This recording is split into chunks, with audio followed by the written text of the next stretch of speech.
ಏನಪ್ಪ ಮೋಹನ್, ಮದ್ವೆಗೆ ಹೋಗದೆ ಇಲ್ಲೇನ್ ಮಾಡ್ತಿದ್ಯಾ? ಅದು ಅಮ್ಮ ಒಂದ್ ಸೀರೆ ಬಿಟ್ಟು ಹೋಗಿದ್ದಾರೆ, ಅದು ತಗೊಂಡೋಣ ಅಂತ ಬಂದೆ. ಹೌದಾ? ನಾವು ಮದ್ವೆಗೆ ಹೋಗ್ತಾ ಇದೀವಿ. ಓ, ಮದ್ವೆಗೆ ಹೋಗ್ತಿದ್ದೀರಾ? ಹೋಗಿ ಹೋಗಿ, ಚೆನ್ನಾಗಿ ನಡೀತಾ ಇದೆ.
ಲಾವಣ್ಯ, ಲಾವಣ್ಯ, ಬಂದೆ ಅಮ್ಮ, ನಾನು ಇಲ್ಲೇ ಇದ್ದೀನಿ.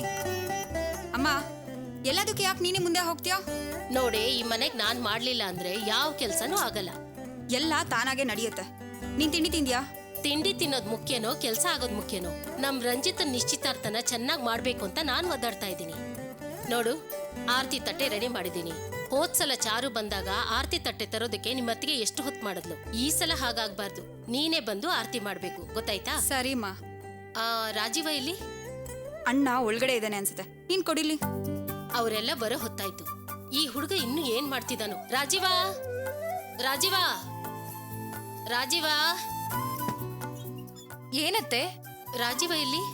ಅವ್ರ ಡ್ರೆಸ್ ಚೇಂಜ್ ಮಾಡ್ಕೋತಾ ಇದ್ದಾರೆ, ಏನ್ ವಿಷಯ ಹೇಳಿ? ಇನ್ನೂ ಡ್ರೆಸ್ ಮಾಡೋದ್ರಲ್ಲೇ ಇದ್ದಾನ ಅವನು. ಬೇಗ ಬರಕ್ ಹೇಳು. ಅಮ್ಮ, ಈ ಡ್ರೆಸ್ ಹಾಕೊಡು. ಏನ್ ಪುಟ್ಟ ನೀನು ಇಷ್ಟ್ ದೊಡ್ಡೋಳಾಗಿದ್ಯಾ, ಇನ್ನೂ ಬಟ್ಟೆ ಹಾಕೊಳಕ್ ಬರಲ್ಲ, ಬಾ ಹಾಕ್ತೀನಿ. ರಾಜೀವ, ಏನಮ್ಮ? ಅಲ್ವೋ ಹೋಟ್ಲವ್ರು ಊಟಕ್ಕೆ ಹೇಳಿದ್ಯಲ್ಲ, ಅವ್ರಿಗೊಂದ್ಸಲ ನೆನಪು ಮಾಡಿದ್ಯಾ ನೀನು? ಕೊನೆಗಳಿಗೆಲ್ಲಿ ಅವ್ರು ಲೇಟ್ ಮಾಡಬಾರ್ದು. ಅಮ್ಮ, ಇದೇ ಮಾತನ್ನ ಬೆಳಗ್ಗೆಯಿಂದ 30 ಸಲ ಕೇಳಿದ್ಯಾ? ಅದಕ್ಕಷ್ಟೇ ತರ ನಾನು ಉತ್ತರ ಕೊಟ್ಟಿದ್ದೀನಿ. ಲಂಚ್ ಅವರಿಗೆ ತಾನೇ ಹೇಳಿರೋದು, ಇನ್ನು ಟೈಮ್ ಇದೆಯಮ್ಮ, ಹೀಗೆ ತರೋದಕ್ಕೆ ಹೇಳ್ಬಿಡ್ಲಾ? ಈಗ್ಲೇ ತರ್ಬೇಕು ಅಂತ ನಾನೆಲ್ಲೋ ಹೇಳ್ದೆ. ಕೊನೆಗಳಿಗೆಲ್ಲಿ ಲೇಟ್ ಮಾಡಿದ್ರೆ ನಮಗ್ ಸಂಭಾಳ್ಸಕ್ ಆಗತ್ತಾ? ಬೀಗ್ರು ಬರೋವಾಗ ಎಲ್ಲ ಸರಿಯಾಗಿರ್ಬೇಕು ತಾನೆ? ಅಮ್ಮ, ಆರ್ಡರ್ ಕೊಟ್ಟಿರೋದು ದೊಡ್ಡ ಹೋಟ್ಲಿಗೆ, ಅವ್ರು ಹಾಗೆಲ್ಲ ಮರೆಯೋದಿಲ್ಲಮ್ಮ. ಯಾವ ಟೈಮಿಗೆ ಬರ್ಬೇಕೋ ಅದೆಲ್ಲ ಬಂದ್ ಸೇರುತ್ತೆ. ನೀನ್ ಯಾಕೆ ಟೆನ್ಷನ್ ಮಾಡ್ಕೋತೀಯಾ? ಟೆನ್ಷನ್ ಮಾಡ್ಕೋಬೇಡ ಅಂತ ನೀನ್ ಸುಲಭವಾಗಿ ಹೇಳ್ಬಿಡ್ತೀಯ. ನೋಡು, ಬೀಗ್ರು ಬಂದಾಗ ಅವ್ರಿಗೆ ಯಾವ ರೀತಿಯಲ್ಲೂ ಮನ್ಸಿಗೆ ಬೇಜಾರಾಗ್ಬಾರ್ದು. ಎಲ್ಲ ಸುಸೂತ್ರವಾಗಿ ನಡಿಬೇಕು ಅಂತ ತಾನೇ ನಾನು ಟೆನ್ಷನ್ ಮಾಡ್ಕೋತಾ ಇರೋದು. ಏನ್ ಟೆನ್ಷನ್ ಅಮ್ಮ? ನಿಮ್ಮಮ್ಮ ಹೇಳ್ತಾ ಇರೋದು ಸರಿಯಾಗೇ ಇದೆಯಲ್ಲ ರಾಜೀವ. ಅದೇನ್ ಸಾಧಾರಣವಾದ ಸಂಬಂಧನಾ? ಅವ್ರಿಗೆ ತಕ್ಕಾಗ ನಾವು ಎಲ್ಲ ಮಾಡ್ಬೇಕಲ್ಲ. ಅದಕ್ಕೇನ್ ಮಾಡ್ಬೇಕು? ಮಾಡೋ ಕೆಲ್ಸ ಎಲ್ಲ ಸರಿಯಾಗಿ ಮಾಡ್ತಿದೀವಲ್ಲ. ನೋಡು, ನಿನ್ಗೆ ಇವಾಗ ಗೊತ್ತಾಗಲ್ಲ, ನಿನಗೂ ಒಬ್ಳು ಮಗಳಿದಾಳಲ್ಲ, ಅವಳನ್ ಮದ್ವೆ ಮಾಡೋ ಕಾಲಕ್ಕೆ ನಿನಗೂ ಸುಧಾಗೂ ಈ ಟೆನ್ಷನ್ ಏನು ಅಂತ ಗೊತ್ತಾಗುತ್ತೆ. ಸುನಂದಮ್ಮ ಅವರೇ, ಏನ್ ಮಾತಾಡ್ತಾ ಇದ್ದೀರಾ ನೀವು? ಇನ್ನು ನನ್ ಮಗಳಿಗೆ ಅವಳು ಡ್ರೆಸ್ ಹಾಕೊಳಕ್ಕೆ ಬರ್ತಾ ಇಲ್ಲ, ನಾನೇ ಹಾಕ್ತಾ ಇದ್ದೀನಿ. ಅಂತದ್ರಲ್ಲಿ ಇವಳು ಮದ್ವೆ ವಿಷಯ ಮಾತಾಡ್ತಾ ಇದ್ದೀರಲ್ಲ. ನೀವು ಏನತ್ತೆ, ನಡಿಬೇಕಾಗಿರೋ ಮದ್ವೆ ಬಗ್ಗೆ ಯೋಚನೆ ಮಾಡೋದ್ ಬಿಟ್ಟು ಮಧ್ಯಾಹ್ನದ ಊಟದ ಬಗ್ಗೆ ಯೋಚನೆ ಮಾಡ್ತಾ ಇದ್ದೀರಲ್ಲ. ಅದ್ಯಾರೋ ಫ್ರೆಂಡ್ ಮದ್ವೆ ಇದೆ ಅಂತ ನಿನ್ನೆ ಹೋಗಿರೋ ನಿಮ್ ಮಗ ಇಷ್ಟೊತ್ತಾದ್ರೂ ಮನೆಗ್ ಬಂದಿಲ್ಲ. ಆ ಮದ್ವೆ ಮಾಡ್ಕೊಂಡವ್ರೆ ರೇಷನ್ ತರಕ್ಕೆ ಅದಕ್ಕೆ ಇದಕ್ಕೆ ಅಂತ ಮನೆಯಿಂದ ಆಚೆ ಬಂದಿರ್ತಾರೆ. ಅಂತದ್ರಲ್ಲಿ ಇಲ್ಲಿ ನಿಶ್ಚಿತಾರ್ಥ ಮಾಡ್ಕೊಬೇಕಾಗಿರೋ ಮಧುಮಗನೇ ಬಂದಿಲ್ಲ. ನಿಶ್ಚಿತಾರ್ಥದ ಟೈಮ್ಗಾದ್ರೂ ಬರ್ತಾರಾ ಅಥವಾ? ಸುಧಾ, ರಂಜಿತ್ ಸರಿಯಾದ ಸಮಯಕ್ಕೆ ಬರ್ತಾನೋ ಇಲ್ವೋ ಅಂತ ನಾವೇ ಹೆದರ್ಕೊಂಡಿದೀವಿ. ಅದು ಸಾಲದು ಅಂತ ನೀನ್ ಯಾಕೆ ಈ ತರ ಮಾತಾಡ್ತಾ ಇದೀಯಾ? ಈ ಸಂಬಂಧ ಕುದುರ್ಲಿ ಅಂತ ನಾವ್ ಎಷ್ಟೆಲ್ಲ ಕಷ್ಟಪಡ್ತಾ ಇದೀವಿ. ನೀನ್ ಸ್ವಲ್ಪ ಸುಮ್ನಿರು. ರಂಜಿತ್ ಬರ್ಲಿಲ್ಲ ಅಂದ್ರೆ ನಿನಗೇನ್ ಚಿಂತೆ?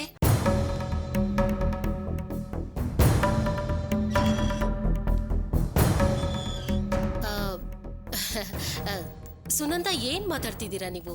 ರಂಜಿತ್ ಬಗ್ಗೆ ಸುಧಾ ಚಿಂತೆ ಮಾಡದೆ ಇನ್ಯಾರ್ ಮಾಡ್ಬೇಕು ಹೇಳಿ? ಅವಳೇ ತಾನೇ ಮುಂದೆ ನಿಂತು ಮದ್ವೆ ಮಾಡಿಸ್ತಾ ಇರೋದು. ಈ ಮನೆಗೆ ದೇವತೆ ಆಗಿರೋ ಇನ್ನೊಬ್ಬ ಸೊಸೆ ಬರ್ತಾಳೆ ಅನ್ನೋ ಜವಾಬ್ದಾರಿಯಿಂದ ಅವಳು ಹಾಗೆ ಮಾತಾಡಿದ್ಲು. ನೀವದನ್ನ ತಪ್ಪಾಗಿ ತಿಳ್ಕೊಂಡಿದ್ದೀರಾ. ನೋಡಿ ಸುನಂದ, ಯಾರು ಬರ್ಲಿ ಯಾರು ಬರ್ದೇ ಇರ್ಲಿ, ನನ್ನ ಮನೆ ಸೊಸೆ ಸುಧಾನೆ. ಅವಳಿಗೆ ಮೊದಲನೇ ಮರ್ಯಾದೆ, ಆದ್ಯತೆ ಎಲ್ಲ ಸಿಗ್ಬೇಕು.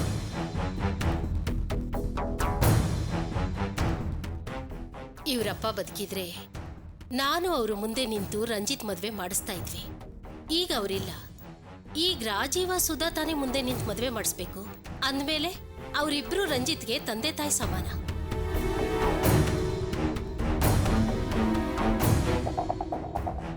ಸುನಂದಮ್ಮ, ನಮ್ ಸುಧಾ ತರ ಸೊಸೆ ಎಲ್ರಿಗೂ ಸಿಕ್ಬಿಟ್ರೆ ಎಲ್ರ ಮನೇನು ಸ್ವರ್ಗ ಆಗ್ಬಿಡುತ್ತೆ. ನಮಸ್ಕಾರ ಅಮ್ಮ. ಓ ಬೀಗ್ರೆ, ಬನ್ನಿ ಬನ್ನಿ. ಅಪ್ಪ ಚೆನ್ನಾಗಿದ್ದೀರಾ? ಚೆನ್ನಾಗಿದ್ದೀನಮ್ಮ. ಅಳಿಯಂದ್ರೆ ನೀವು ಚೆನ್ನಾಗಿದ್ದೀರಾ? ಚೆನ್ನಾಗಿದ್ದೀನಿ ಮಾವ. ರಾಜೀವ, ನಿಮ್ ಮಾವನ ಒಳಗ್ ಕರ್ಕೊಂಡು ಹೋಗು. ಹಾ, ಅಮ್ಮ. ಸುಧಾ, ಅಪ್ಪಂಗ್ ಕಾಫಿ ಕೊಡಮ್ಮ. ಪರವಾಗಿಲ್ಲ ಬಿಡಿ ಅಮ್ಮ, ತುಂಬಾ ಕೆಲಸ ಇರುತ್ತೆ ಅಲ್ವಾ, ನೀವು ಕೆಲಸ ಗಮನಿಸಿ. ಬನ್ನಿ ಮಾವ. ಬಾ.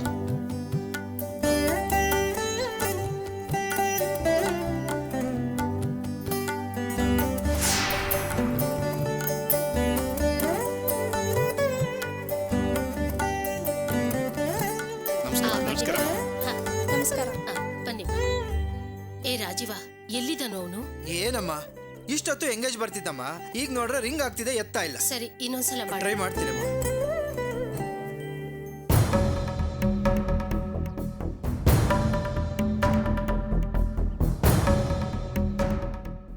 ಏನಮ್ಮ ಏನಪ್ಪ?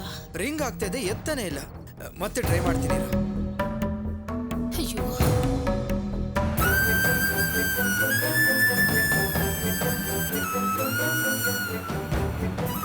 ದೀಪಾ, ಎಲ್ಲೇ ಹೋಗ್ತಿದ್ದೀವಿ ನಾವು? ನನಗೂ ಗೊತ್ತಿಲ್ಲ ಕಣೆ. ಕೇಳಿ ಇವ್ರನ್ನ. ಒಂದು ನಿಮಿಷ ಕೇಳ್ತೀನಿ. ಕೇಳು ದೀಪಾ, ಒಂದು ನಿಮಿಷ. ಸರ್. ಹಲೋ ಹಲೋ, ಎಲ್ಲ ಕರೆಕ್ಟಾಗೇ ಇದೆ ಕಣೋ. ನಾನು ಅಲ್ಲಿಗೆ ಬರ್ತಾ ಇದ್ದೀನಿ. ಇನ್ನು ಸ್ವಲ್ಪ ಹೊತ್ತಲ್ಲಿ ಅಲ್ಲಿ ಇರ್ತೀನಿ. ದೀಪಾ, ಸರಿ ಕೇಳೆ, ಪ್ಲೀಸ್ ಕೇಳೆ. ಇಲ್ಲೇ ಒಂದು ನಿಮಿಷ. ಸರ್. ಏನು ಚಿಂತೆ ಮಾಡಬೇಡ ಕಣೋ, ನಾನಿದ್ದೀನಲ್ಲ. ಅವರು ನನ್ನ ಜೊತೆಲೇ ಇದ್ದಾರೆ. ಸರ್, ನಮ್ಮನ್ನು ಎಲ್ಲಿ ಕರ್ಕೊಂಡು ಹೋಗ್ತಿದ್ದೀರಾ? ಮುಂದೆ ಲೆಫ್ಟ್ ಕಟ್ ಮಾಡಿ ಸೆಕೆಂಡ್ ರೈಟ್ಗೆ ಹೋಗೋಣ. ಹೇಳೋ, ಅದೇ ರೂಟಲ್ಲೇ ಬರ್ತಾ ಇದ್ದೀವಿ. ಓಕೆ ಕಣೋ, ಓಕೆ. ಅಣ್ಣ, ಸ್ವಲ್ಪ ಬೇಗ ಹೋಗೋಣ. ಸರ್, ನಾವಿವಾಗ ಎಲ್ಲಿಗೆ ಹೋಗ್ತಾ ಇದ್ದೀವಿ ಸರ್? ಹೇಳೋ ರಾಜೀವ. ಏಯ್, ಎಲ್ಲ ಇದೆಯಾ ನೀನು? ಏಯ್ ಕೊಡಿಲಿ. ಮಾತಾಡಮ್ಮ. ಏ ರಂಜಿತಾ, ಏನೋ ನೀನು ಫೋನ್ ಮಾಡಿದ್ರೆ ಎತ್ತತಾ ಇಲ್ಲ? ಸ್ವಲ್ಪನೂ ಜವಾಬ್ದಾರಿ ಇಲ್ವಾ ನಿನ್ಗೆ? ಇಲ್ಲಿ ನಮ್ಮೆಲ್ಲರೂ ಎದೇನೋ ಹೊಡ್ಕೋತಾ ಇದೆ. ಇನ್ ಸ್ವಲ್ಪ ಹೊತ್ತಿಗೆ ನಿನ್ ನಿಶ್ಚಿತಾರ್ಥ, ಅದಾದ್ರೂ ನೆನ್ಪಿದ್ಯಾ ನಿನ್ಗೆ? ಬೇಗ ಬಾ ಅಂದೆ. ಬರ್ತೀನಿ, ಅಲ್ಲಿಗೆ ಬರ್ತಾ ಇದ್ದೀನಿ. ಇನ್ನು ಸ್ವಲ್ಪ ಹೊತ್ತಲ್ಲಿ ಬಂದ್ಬಿಡ್ತೀನಿ. ನೋಡ್ ರಂಜಿತಾ, ಕೊನೆ ಗಳಿಗೆಲಿ ಏನಾದ್ರೂ ಅವಾಂತರ ಮಾಡಿದ್ರೆ ಈ ಮನೇಲಿ ನಡೆಯೋದೇ ಬೇರೆ. ನಾನು ಈಗ್ಲೇ ಹೇಳ್ತಾ ಇದ್ದೀನಿ.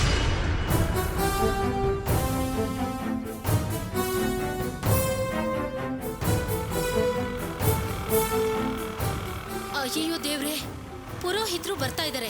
ಬೇಗ ಬಂದ್ಬಿಡು ರಂಜಿತಾ. ಅಯ್ಯೋ, ಪುರೋಹಿತರು ಬಂದಾಯ್ತಾ? ಎಲ್ಲ ರೆಡಿ ಆಗಿದೆ ತಾನೆ? ನಾನು ಈಗಲೇ ಬಂದ್ಬಿಡ್ತೀನಿ. ಸರ್ ಹೇಳಿ ಸರ್, ನಾವೆಲ್ಲಿಗೆ ಹೋಗ್ತಾ ಇದ್ದೀವಿ? ಏನಮ್ಮ? ಹೇಳು. ಇನ್ನು ಸ್ವಲ್ಪ ಹೊತ್ತಲ್ಲಿ ನಾನು ಅಲ್ಲಿ ಬರ್ತೀನಮ್ಮ. ಅಣ್ಣ, ಬೇಗ ಹೋಗೋಣ.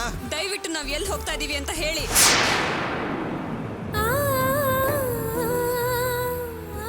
ನಾನು ಎಂತ ಕೆಲಸ ಮಾಡ್ತೀನಿ ಅಂತ ನಿಮಗೂ ಗೊತ್ತು. ಅಲ್ಲಿ ಏನು ನಡೀತಾ ಇದೆಯೋ ಏನೋ ಒಂದು ಗೊತ್ತಿಲ್ಲ. ಆ ಮದನ್ ಗೋಪಾಲ್ ಅವ್ರಿಗೆ ಏನಾಗಿದೆ ಅಂತಾನೂ ಗೊತ್ತಿಲ್ಲ. ಪ್ಲೀಸ್ ನನ್ನ ಪೊಲೀಸ್ ಸ್ಟೇಷನ್ ಹತ್ರ ಕರ್ಕೊಂಡು ಹೋಗಿ. ದಯವಿಟ್ಟು ಸ್ವಲ್ಪ ಸುಮ್ಮನೆ ಇರ್ತೀರಾ? ನನಗೆಲ್ಲ ಗೊತ್ತು. ನಾನು ಹೇಳೋ ತನಕ ನೀವೇನು ಮಾತಾಡೋದು ಬೇಡ, ಗೊತ್ತಾಯ್ತಾ? ಅದು ಹಾಗಲ್ಲ. ದೀಪಾ, ದಯವಿಟ್ಟು ನಿಮ್ಮ ಫ್ರೆಂಡ್ಗೆ ಸ್ವಲ್ಪ ಸುಮ್ಮನೆ ಕೂತ್ಕೊಳ್ಳೋದಕ್ಕೆ ಹೇಳ್ತೀಯಾ? ಸ್ವಲ್ಪ ಕೋಆಪರೇಟ್ ಮಾಡ್ರೆ ಎಲ್ಲ ಸರಿ ಹೋಗುತ್ತೆ, ಓಕೆನಾ?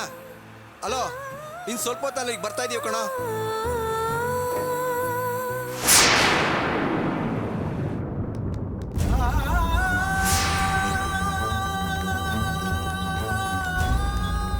ಮದನ, ಏನಾಯ್ತಪ್ಪ? ಮಾತಾಡೋ. ಮದನ, ಏನಾಯ್ತಪ್ಪ? ಮದನ, ಮಾತಾಡೋ.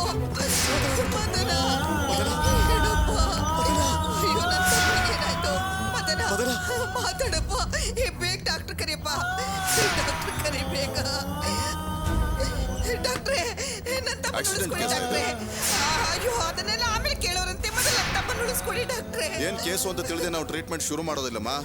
ಮೊದಲು ಪೊಲೀಸಿಗೆ ಇನ್ಫಾರ್ಮ್ ಮಾಡಿ. ಕಾನೂನು ವಿರುದ್ಧವಾಗಿ ನಾವೇನು ಮಾಡೋದಿಲ್ಲ. ಅಯ್ಯೋ, ನನ್ನ ತಮ್ಮ ಸಾವು ಬದುಕಿನ ಮಧ್ಯೆ ಹೋರಾಡ್ತಾ ಇದ್ದಾನೆ. ನೀವು ನೋಡಿದ್ರೆ ಕಾಯ್ದೆ ಕಾನೂನು ಅಂತ ಹೇಳ್ತಿದ್ದೀರಲ್ಲ. ನನ್ನ ತಮ್ಮನ ಉಳಿಸ್ಕೊಡಿ ಡಾಕ್ಟ್ರೇ. ನನ್ನ ತಮ್ಮನ್ನ ಉಳಿಸ್ ಹಾಸ್ಪಿಟಲ್ ಪ್ರೊಸೀಜರ್ ಅಂತ ಒಂದು ಇದೆಯಲ್ಲಮ್ಮ. ಡಾಕ್ಟ್ರೆ, ಇವರು ಗೌರ್ಮೆಂಟ್ ಸರ್ವೆಂಟೇ. ಗಲಾಟೆಯಲ್ಲಿ ಪೆಟ್ಟು ಬಿದ್ದು ಹೀಗಾಗಿದೆ. ನಾವು ಬರ್ತಾ ಪೊಲೀಸ್ಗೆ ಇನ್ಫಾರ್ಮ್ ಮಾಡಿದ್ದೀವಿ. ಇನ್ನೇನು ಅವರು ಬಂದ್ಬಿಡ್ತಾರೆ. ಬೇಗ ಟ್ರೀಟ್ಮೆಂಟ್ ಶುರು ಮಾಡಿ ಪ್ಲೀಸ್. ಏನೇ ಸಮಸ್ಯೆ ಬಂದರೂ ನಾವು ನೋಡ್ಕೋತೀವಿ ಪ್ಲೀಸ್. ಆಯ್ತು ಸರಿ, ನೀವು ಹೊರಗಡೆ ಇರಿ.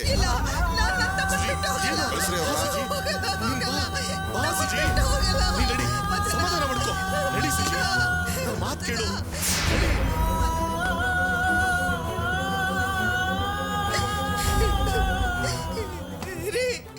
ಅವ್ರಿಗೇನು ಆಗಲ್ಲ ತಾನೆ? ಗಾಬರಿ ಆಗ್ಬೇಡ ಕಣೆ, ಡಾಕ್ಟರ್ ನೋಡ್ತಾ ಇದಾರಲ್ಲ. ಆ ಶನಿ ಸಹವಾಸ ಬೇಡ ಬೇಡ ಅಂತ 1000 ಸಲ ಪಡ್ಕೊಂಡೆ.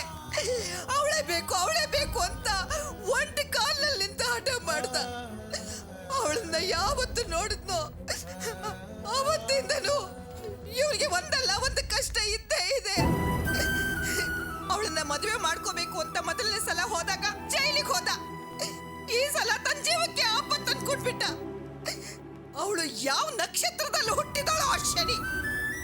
ಅವಳನ್ನ ನೋಡಿದ್ರೆ ಕತ್ತು ಹೆಚ್ಚಿಗೆ ಸಾಯಿಸ್ಬಿಡ್ಬೇಕು ಅನ್ಸುತ್ತೆ. ನೀನ್ ಸ್ವಲ್ಪ ಸುಮ್ಮನೆ ಇರ್ತೀಯಾ? ಹಾಸ್ಪಿಟಲ್ ಈಗೆಲ್ಲ ಕೂಗಾಡಿದ್ರೆ ಇಲ್ಲಿ ನಿಲ್ಲೋದಕ್ಕೂ ಬಿಡೋದಿಲ್ಲ. ಹೇಗಿದ್ದ ನನ್ನ ತಮ್ಮ ಹೇಗಾಗ್ಬಿಟ್ಟಿದ್ದಾನೆ ನೋಡ್ರಿ. ಒಂದು ಕಡೆ ಒಂದು ನಿಮಿಷ ಸಹಿತ ನಿಂತ್ಕೊಂಡು ಮಾತಾಡ್ತಾ ಇರ್ಲಿಲ್ಲ ರೀ. ಆ ಕಡೆಯಿಂದ ಈ ಕಡೆಗೆ, ಈ ಕಡೆಯಿಂದ ಆ ಕಡೆಗೆ ಓಡಾಡ್ಕೊಂತ ಮಾತಾಡ್ತಾ ಇದ್ದ. ನಮಗ್ ಫೋನ್ ಮಾಡಿದ್ರೆ ಒಂದು ಕಡೆ ನಿಂತು ಮಾತಾಡ್ತಾ ಇರ್ಲಿಲ್ಲ. ಓಡಾಡ್ತಾ ಮಾತಾಡ್ತಾ ಇದ್ದ. ಇವತ್ತು ಅವನ ಪರಿಸ್ಥಿತಿ ನೋಡ್ರಿ ಹೇಗಾಗಿದೆ. ಆ ಪಾಪಿ ಇಂಥವನ್ನ ಹೀಗ್ ಮಾಡ್ಬಿಟ್ಟಿದ್ದಾಳಲ್ರಿ. ಅವಳಿಗೆ ಒಳ್ಳೇದಾಗೋದಿಲ್ಲ ರೀ. ಅವಳ ನಾಶ ಆಗೋಗ್ತಾಳೆ.